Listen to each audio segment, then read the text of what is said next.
הבניין. চলমান সংঘাতে বিশ্বজুড়ে উত্তেজনা এখন চরমে। আগুনের সলতে জ্বলছে মধ্যপ্রাচ্যে, আর সেই আগুনে এবার ঘি ঢেলেছে ইসরায়েল। ইরানের ভেতরে হামলা চালিয়ে যে ক্ষমার অযোগ্য ভুল করেছে নেতানিয়াহু তা হয়তো আর বুঝতে বাকি নেই। ইরানের একের পর এক হামলায় এখন অস্তিত্ব হারাতে বসেছে ইসরায়েল। শুধু তাই নয়, এবার ইসরায়েলের আগ্রাসনের জবাব শুধু ইরান দেবে না, তাদের পাশে দাঁড়িয়েছে এক শক্তিশালী মিত্র তুরস্ক।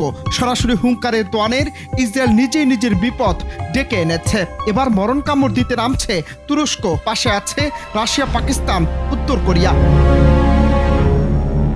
গেল সোমবার তুরস্কের প্রেসিডেন্ট রিসেপ তাইয়েপ এরদোয়ান সরাসরি হুঁশিয়ারি দিয়ে বলেন, ইসরায়েলের কর্মকাণ্ড তাদের নিজেদের অস্তিত্বকে হুমকির মুখে ফেলেছে, আর নেতানিয়াহুর কোনো বেআইনি কর্মকাণ্ড এবার সহ্য করা হবে না। এই ঘোষণা শুধু একটি রাজনৈতিক বিবৃতি নয়, পেছনে লুকিয়ে আছে ভিন্ন কিছু। এটি ছিল একটি যুদ্ধাভিমুখী সংকেত, যে সংকেতকে ঘিরে ঝড় তুলেছে আন্তর্জাতিক অঙ্গনে।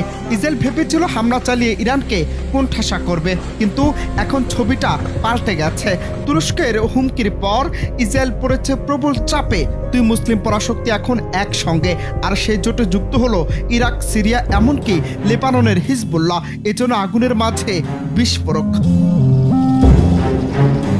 বিশ্লেষকরা বলছেন, যদি তুরস্ক সক্রিয়ভাবে মাঠে নামে তবে ইসরায়েল এক ভয়াবহ বিপর্যয়ের মুখোমুখি হবে। তুরস্কের আকাশ প্রতিরক্ষা ব্যবস্থা, ড্রোন প্রযুক্তি এবং ভূমধ্য সাগরীয় নৌবহর সবকিছুই তখন ইসরায়েলের বিরুদ্ধে ব্যবহার হবে।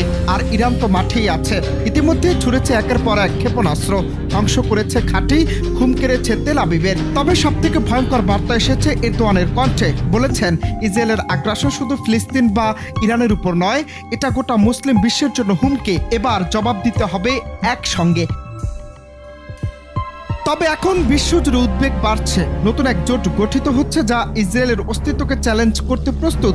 এই যুদ্ধ এখন আর শুধু দুই দেশের সীমিত লড়াই নয়, এটা এক বৈশ্বিক শক্তির মুখোমুখি সংঘর্ষের শুরু। শেষ প্রশ্নটা এখন সময়ের কাছে, ইরানকে কোণঠাসা করতে গিয়ে ইসরায়েল কি নিজেই মরণ ফাঁদে পা দিল?